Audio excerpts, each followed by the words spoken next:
el envío de una fuerza internacional a Haití está atascado.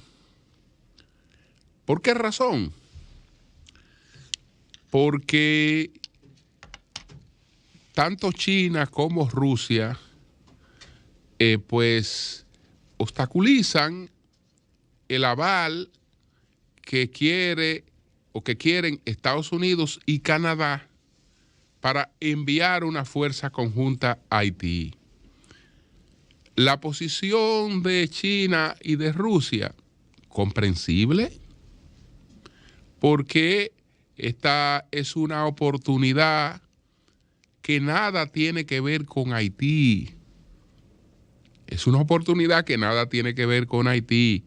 Es una oportunidad de tratar de aplanar las cosas en el plano internacional. Estados Unidos ha estado a la cabeza del rechazo de la guerra en Ucrania, de la invasión de Putin contra Ucrania. Y Estados Unidos ha estado también pues metido, fortaleciendo a los taiwaneses en el conflicto histórico de la República China con la República Popular China. Entonces, ¿cuál es la oportunidad que se presenta ahora para Putin, para Xi Jinping? La oportunidad que se presenta es la siguiente: Estados Unidos y Canadá que envíen la fuerza y entonces ya todos estamos iguales. ¿Por qué? Porque tú no puedes objetar que yo sin el aval de la ONU me haya metido en Ucrania cuando tú sin el aval de la ONU te acabas de meter en Haití. Y entonces tú no me puedes decir nada a mí después cuando yo haga lo propio, si tengo que hacer lo propio en Taiwán. Es decir, que lo que quieren Putin y lo que quiere Xi Jinping es que Estados Unidos actúe en Haití, que Estados Unidos y Canadá actúen en Haití, pero que lo hagan sin el aval de la ONU. Desde que eso ocurra, todos estamos iguales. Todos estamos iguales en cuanto a ese plano. No importa que se trate de cosas que han sido generadas por factores distintos, sino que todos nos igualamos. Es por eso que está esa posición de Rusia y esa posición de China, aunque ellos la justifiquen planteando otra cosa. No. Es dejar que esta gente actúe, que se atrevan a actuar sin el aval de la ONU para que todos entonces estemos en el mismo plano. Hay un artículo muy interesante del embajador José Singer y siguiendo en la temática de qué factores han pues dilatado el envío de esta fuerza. Ya expliqué uno. El embajador Singer, en un artículo muy interesante que publicó en el día de ayer, el embajador José Singer, que es nuestro enviado ante la ONU, pues dice, se pregunta, ¿qué requiere Haití? ¿Intervención o ayuda humanitaria? Y entonces, él habla de que la fuerza que vaya a Haití tiene que estar revestida del carácter humanitario. Entonces salto algunos párrafos por razones de tiempo y él dice que una simple intervención militar para controlar las bandas y la violencia inmediata sería insostenible en el tiempo. Tan pronto estas fuerzas reduzcan su personal, se repetirá la misma historia, solo que con mayor gravedad. Cualquier ayuda a Haití debe ser bajo la bandera de la ayuda humanitaria. A esta cooperación hay que sumar un contingente militar que garantice que verdaderamente llegue a los más necesitados. De paso, este contingente daría soporte a la Policía Nacional Haitiana, la que tendrá que dar el frente a las bandas para de una vez y por todas controlarlas. La pacificación de Haití es esencial como primer paso, pero no será posible sin saciar el hambre del pueblo haitiano.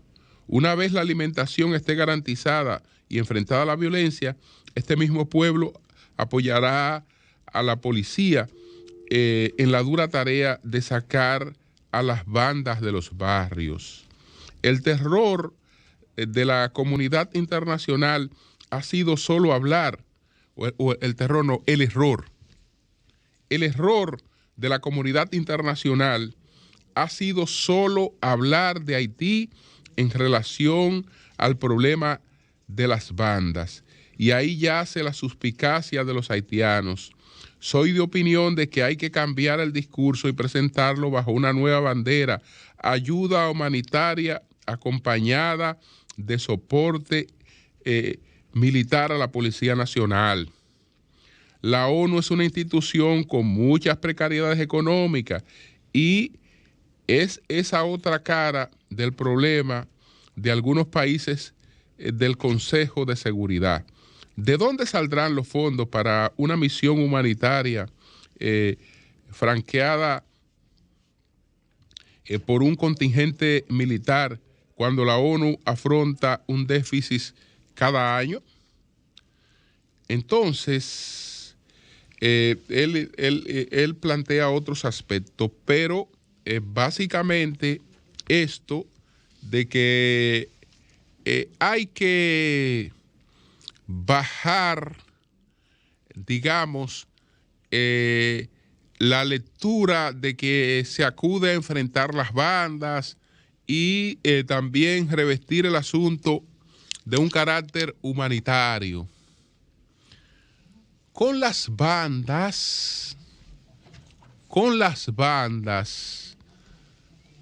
el tema de las bandas, hay que tener cierto cuidado porque ya el propio Haití ha lesionado históricamente sobre el papel que han representado. Señores, la resistencia a la invasión de Leclerc. ¿Ustedes saben quiénes fue que llevaron a cabo la resistencia a la invasión de Leclerc? Bandas. Lo repito, bandas.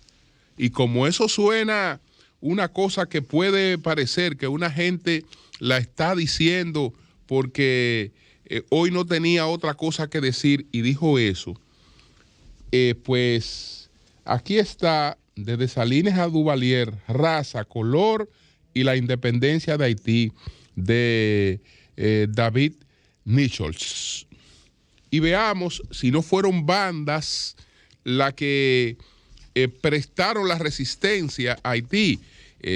Lo que tradicionalmente escuchamos es la resistencia de Toussaint, de los padres de la patria haitiana, etcétera. Pero sin el rol de las bandas, no existiera la República de Haití. No existiera la República de Haití sin el rol de las bandas. Por eso me permito leerle esto que plantea aquí Nichols. El 1 de enero de 1804, Jean Jacques Dessalines y los victoriosos generales negros y de color proclamaron formalmente la independencia de Haití. El acuerdo de 1801, para que ustedes vean qué fue lo que hizo Toussaint, el acuerdo de 1801 al que había llegado Toussaint, con el cual el país gozaría de pleno autogobierno interno mientras seguía siendo parte del territorio francés, no había logrado asegurar la libertad para el pueblo. Napoleón había enviado un ejército formidable bajo Leclerc para reimponer el estricto control metropolitano. reintroducir la esclavitud y quitarle el poder político a estos africanos dorados, como lo llamaba el líder francés. Este movimiento al principio se encontró con la resistencia de Toussaint, es decir, Toussaint al principio resistió, le prestó resistencia. Este movimiento,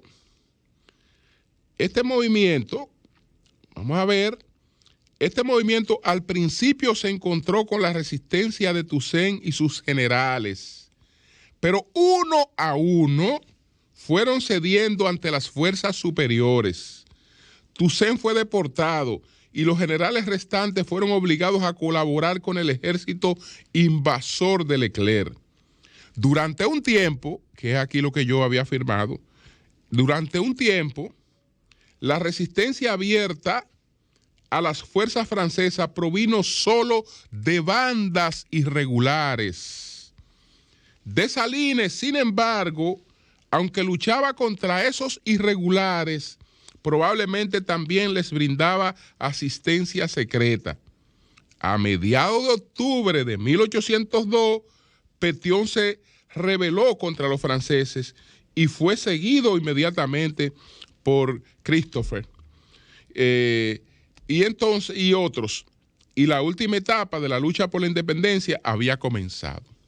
Pero como ustedes ven, llegaron los franceses, Toussaint y sus generales le hicieron resistencia, pero todos después se quedaron colaborando con los franceses cuando vieron que no podían con esa fuerza. ¿Quiénes se quedaron peleando contra los franceses? Bandas irregulares. Y esas bandas irregulares mantuvieron el conflicto y el enfrentamiento vivo hasta que posteriormente se produjo la rebelión de Pétion. Y ahí empezó otra etapa.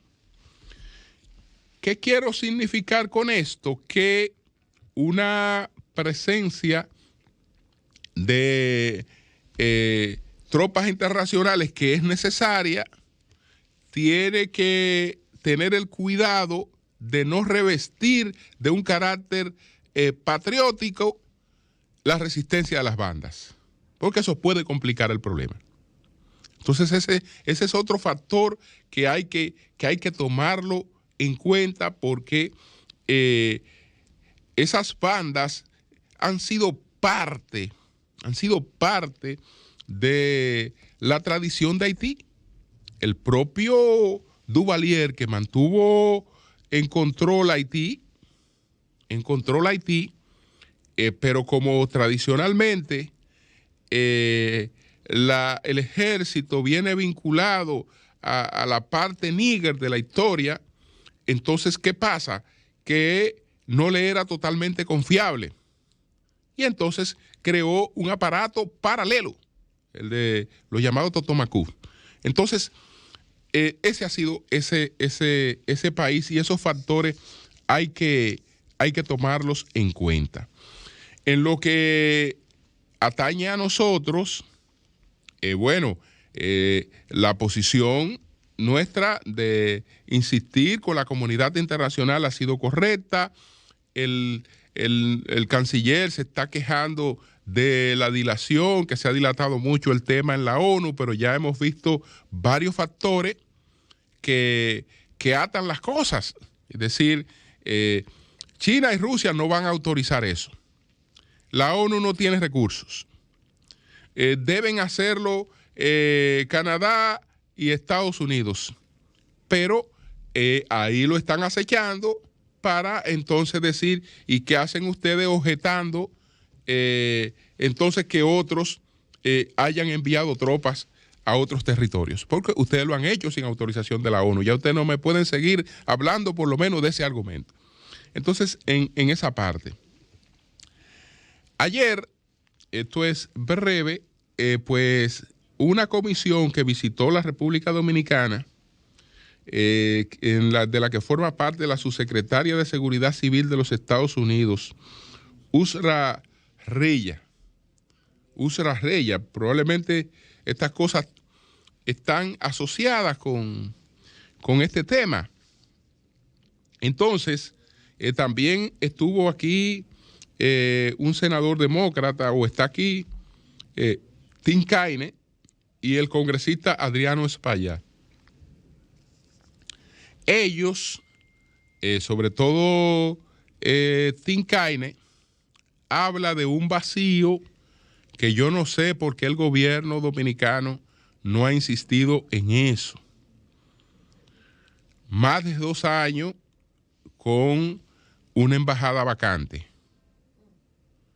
con una embajada sin embajador. Más de 2 años con una embajada sin embajador. Estos señores que vinieron esta semana dicen que van a insistir con Biden en que a más tardar el año próximo realmente aquí tengamos un embajador de los Estados Unidos, que no lo tenemos. Y eso no deja de ser importante. Yo creo que nosotros hemos sido un poquito responsables de parte de eso, porque eso es una cuestión un poco extraña, una cosa que uno no sabe qué explicación puede tener, que realmente Estados Unidos no considere necesaria durante tanto tiempo la presencia de un embajador en la República Dominicana. Ahora, le hemos facilitado eso a Estados Unidos porque se permite que, en términos del protocolo diplomático, que el presidente entonces despache con un encargado de negocios. Eso es totalmente improcedente, porque el encargado de negocios no es un funcionario diplomático acreditado ante el presidente. El encargado de negocios es un funcionario diplomático acreditado ante el canciller. Cuando vemos eso de la presentación de las cartas credenciales, eso no es sencillamente un protocolo. Eso es lo que le está diciendo el gobernante de un país al gobernante de otro país, después que el Congreso de ambos países ha aceptado eso, porque es una tramitación que tiene que ser pasar por el sedazo de los congresos de ambos países. Después que esa tramitación ha pasado por el sedazo de ambos países, entonces el presidente de un estado le dice al presidente de otro estado: esta es la persona que yo acredito ante ti para tratar nuestros asuntos de manera oficial. Es decir, el presidente Abinader no tiene nadie acreditado ante él para tratar los asuntos oficiales con Estados Unidos. No tiene nadie acreditado formalmente ante él. Entonces, eso es un vacío que hay que resolver.